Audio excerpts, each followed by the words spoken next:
السلام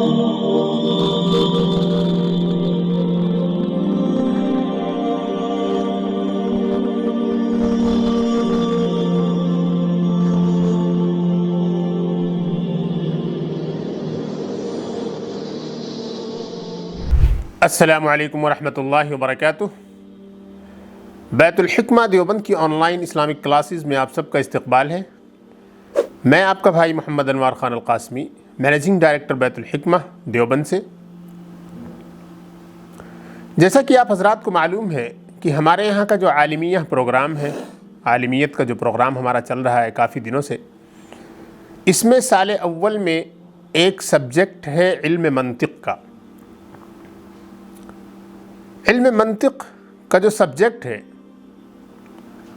اسے بھی بڑی اہمیت کے ساتھ بیت الحکمہ کے پروگرام میں پڑھایا جاتا ہے۔ تو آج اسی سبجیکٹ کا آغاز کرتے ہوئے ہم آسان منطق کو شروع کرنے جا رہے ہیں۔ آسان منطق کے جو مصنف ہیں ان کا نام ہے مولانا مفتی سعید احمد پالنپوری نور اللہ مرقدہ۔ ان کا 2020 میں ہی رمضان میں انتقال ہو گیا تھا۔ انفیکٹ ان کا انتقال کرونا ہی میں ہوا تھا۔ کرونا کا جو ابتدائی دور تھا، انیشیل جو پیریڈ تھا اس کا، اسی زمانے ہی میں ان کا انتقال ممبئی میں ہوا اور ممبئی ہی میں وہ مدفون ہے۔ الحمدللہ ہمیں اس بات کا شرف حاصل ہے کہ اللہ تعالیٰ نے ایک لمبا عرصہ دیا جس میں حضرت والا کے ساتھ اٹھنے بیٹھنے اور ان سے علوم حاصل کرنے کا ایک ذرّی موقع ملا۔ اور آج خوشی کی بات ہے کہ حضرت کی ایک اہم کتاب آسان منطق کے بارے میں کچھ لیکچرز دینے اور اس سلسلے میں کچھ تشریحی نوٹس طلبہ کے سامنے شیئر کرنے کا موقع مل رہا ہے، تو یہ ہمارے لیے بہت خوشی کی بات ہے۔ اللہ تعالیٰ حضرت کو کروٹ کروٹ جنت نصیب فرمائے اور حضرت کے جو تمام علمی کارنامے ہیں، تمام تصنیفات و تالیفات ہیں، ان کو ان کے لیے ذریعہ مغفرت فرمائے اور ہم سب کو ان تمام تصانیف سے فائدہ اٹھانے کی توفیق دے۔ اس سے پہلے کہ ہم اس کتاب کو شروع کریں، یعنی کہ آسان منطق کو شروع کریں، ہمارے لیے اجمالی طور پر یہ سمجھنا نہایت ضروری ہے کہ اس فن کی اہمیت کیا ہے، اور اجمالاً ہمیں یہ بھی سمجھنا ہے کہ اس فن کی تاریخ کیا ہے، اس کا شارٹ ہسٹوریکل بیک گراؤنڈ کیا ہے، اوور ویو کیا ہے۔ ہمیں جب اس کی تاریخ معلوم ہو جائے گی اور اس فن کی اہمیت معلوم ہو جائے گی تو ہمیں اس کتاب سے استفادے میں کافی سہولت ہوگی۔ تو سب سے پہلے ہم سمجھتے ہیں کہ منطق لفظ کیا ہے۔ منطق یہ نطق ینطق ضرب یضرب کے وزن کا ایک ورب ہے، اور منطق میں جو میم ہے یہ مصدر میمی ہے۔ میم ایک ایسی ہوتی ہے جو کسی بھی لفظ کے ساتھ آ کر اس کو مصدر بنا دیتی ہے، یعنی مصدر میمی۔ مصدر بنانے کے کئی طریقے ہیں۔ ایک طریقہ یہ بھی ہے کہ کسی خاص ورب کے ساتھ اس کے شروع میں ہم میم لگا دیں تو یہ مصدر میمی ہے۔ اس کے معنی ہوں گے نطق کرنا، بولنا، ٹو اسپیک۔ بولنے کا مطلب ریشنلی بولنا، بات کرنا۔ منطق کے بارے میں ایک دوسرا قول یہ ہے کہ اس میں میم جو ہے میم ظرف کے لیے ہے، یعنی ظرف مکان۔ تو منطق کا مطلب بولنے کی جگہ۔ یہ ہے اس کی لغوی تحقیق مختصراً۔ اب دوسرے نمبر پر ہمیں یہ دیکھنا ہے اس کی شارٹ میں ہسٹری کیا ہے۔ مورخین لکھتے ہیں کہ علم منطق کا استعمال، یعنی لوجک کا استعمال، منطق کو انگلش میں کہتے ہیں لوجک۔ لوجک کا استعمال سب سے پہلے ہیومن ہسٹری میں حضرت ادریس علیہ السلام نے کیا۔ حضرت ادریس علیہ السلام ایک بہت مشہور پیغمبر ہیں، تمام مسلمان ان کو جانتے ہیں، اور یہ بیبلیکل پروفٹس میں سے ہیں، یعنی بائبل اور اسی طریقے سے جو یہود اور عیسائی ہیں ان کے ہاں یہ معروف شخصیت ہیں، ان کی کتابوں میں بھی موجود ہیں۔ تو سب سے پہلے حضرت ادریس علیہ السلام نے اپنے مخالفین کو خاموش کرنے کے لیے، ان کو ساکت کرنے کے لیے، ان کو لاجواب کرنے کے لیے لوجک کا استعمال کیا، منطق کا استعمال کیا، اور لوجیکل اسٹائل میں ریشنلی ان کو سمجھانے کی کوشش کی۔ تو اس طریقے سے سب سے پہلے مورخین بتاتے ہیں کہ علم منطق کی استعمال کرنے والے سیدنا حضرت ادریس علیہ السلام ہیں۔ اس کے بعد افلاطون کا زمانہ آیا اور افلاطون نے تقریباً 431 قبل مسیح میں افلاطون نے تقریباً 431 قبل مسیح میں سب سے پہلے کچھ لکھا، یعنی اس فن کے بارے میں کافی اس نے لکھا، اس کے بارے میں تصنیفات کی، اس کے بارے میں تالیفات کی، اس کے بارے میں اس نے لیکچرز دیے، لیکن اس کی یہ تمام چیزیں نامکمل تھیں اور مدون شکل میں آئی نہیں تھیں، بکھری ہوئی تھی ساری کی ساری چیزیں۔ اور یہ جو افلاطون ہے اس کو انگلش میں پلیٹو کے نام سے جانا جاتا ہے، بہت ہی پاورفل پرسنالٹی ہے۔ Plato is one of the greatest minds of the human history in rational thoughts and logic and philosophy۔ تو پلیٹو کی بڑی زبردست اہمیت ہے، یعنی کہ ویسٹرن فلسفی میں بھی، اور علم منطق کو جب سامنے رکھا جائے تو اس حساب سے بھی اس کی بڑی اہمیت ہے پلیٹو کی، اور سب سے پہلے اسی نے ان چیزوں میں کام کرنے کی کوشش کی، لیکن اس کے یہ کام نامکمل تھے۔ شروع میں کوئی بھی چیز جب اسٹارٹ کی جاتی ہے، جو نیسنٹ اسٹیج ہوتا ہے، انیشیل جو اسٹیج ہوتا ہے، اس میں چیز مکمل طور پر ڈیولپ نہیں ہو پاتی ہے، آہستہ آہستہ چیزیں ڈیولپ کی جاتی ہیں، آہستہ آہستہ چیز اپنے کمال اور عروج کو پہنچتی ہے۔ تو پلیٹو کا جو زمانہ ختم ہوا تو اس کے بعد آتا ہے ارسطاطالیس کا زمانہ۔ ارسطاطالیس بہت بڑی شخصیت ہے، and he is known in Latin as Aristotle. ارسطاطالیس کو ایرسٹوٹل کے نام سے جانا جاتا ہے۔ ایرسٹوٹل کا جب زمانہ آیا تو اس نے سب سے پہلے اس کو مدون کرنے کی کوشش کی، یعنی ہی از credited to be the first person who developed the entire system۔ تو اس نے سب سے پہلے اس پورے سسٹم کو، پورے نظام کو سیٹ کرنے کی کوشش کی، ڈیولپ کرنے کی کوشش کی اور مرتب کرنے کی کوشش کی۔ اسی لیے ارسطوٹل کو، یعنی کہ ارسطاطالیس کو، علم منطق کا معلم اول مانا جاتا ہے۔ معلم اول کا مطلب the first teacher. The first teacher کا مطلب یہ نہیں کہ اس نے سب سے پہلے ٹیچنگ کی۔ میں نے ابھی آپ سے بتایا کہ پلیٹو بہت پہلے اس سے کام کر چکا تھا۔ معلم اول کا مطلب باضابطہ طور پر اس فن کو آرگنائز کرنے والا اور ڈیولپ کرنے والا جو شخص ہے وہ ہے جو ہے ایرسٹوٹل۔ تو ایرسٹوٹل نے اس کو جو مدون کیا اور اس کو نہایت مرتب انداز میں اس کو مدون کیا، اسی وجہ سے اس کو معلم اول کا نام دے دیا گیا۔ ارسطوٹل نے یہ جو کام کیا وہ سکندر کے حکم سے کیا۔ ارسطوٹل نے سب سے پہلے اس فن کو جو مدون کیا، اس نے تدوین کا جو یہ کام انجام دیا، یہ الیگزینڈر دا گریٹ کے نام سے ایک بہت بڑا جو ہے شہنشاہ تھا، اس کے حکم سے اس نے یہ کام کیا۔ یعنی اس زمانے میں دیکھیے الیگزینڈر جو تھا وہ بھی ایک ریشنل تھاٹ کا حامل تھا، لاجیکل مائنڈ رکھتا تھا، منطقی ذہن رکھتا تھا۔ تو اس نے کیا کیا، ایرسٹوٹل کو حکم دیا کہ تم اس فن پہ لکھو اور اس پورے فن کو آرگنائز کرو اور مرتب کرو اور ڈیولپ کرو اور دنیا کے سامنے پیش کرو۔ چنانچہ ایرسٹوٹل نے 332 قبل مسیح میں یونانی زبان میں پورے سسٹم کو، پوری ڈسپلن کو آرگنائز کر کے رکھ دیا۔ اسی لیے کبھی کبھی یہ جو منطق ہمارے سامنے موجود ہے اس کو ایرسٹوٹلین لاجک بھی کہا جاتا ہے۔ جو منطق ہے جو مدرسوں میں پڑھائی جاتی ہے اس کو ایرسٹوٹلین لاجک بھی کہا جاتا ہے۔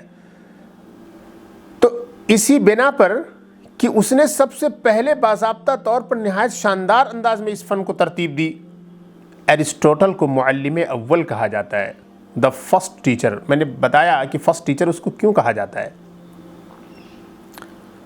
اب جناب اسلام آ گیا، اسلام کا دور آیا۔ اسلام کا جب دور آیا تو اسلام نے دنیا میں ایک ریولوشن برپا کر دیا۔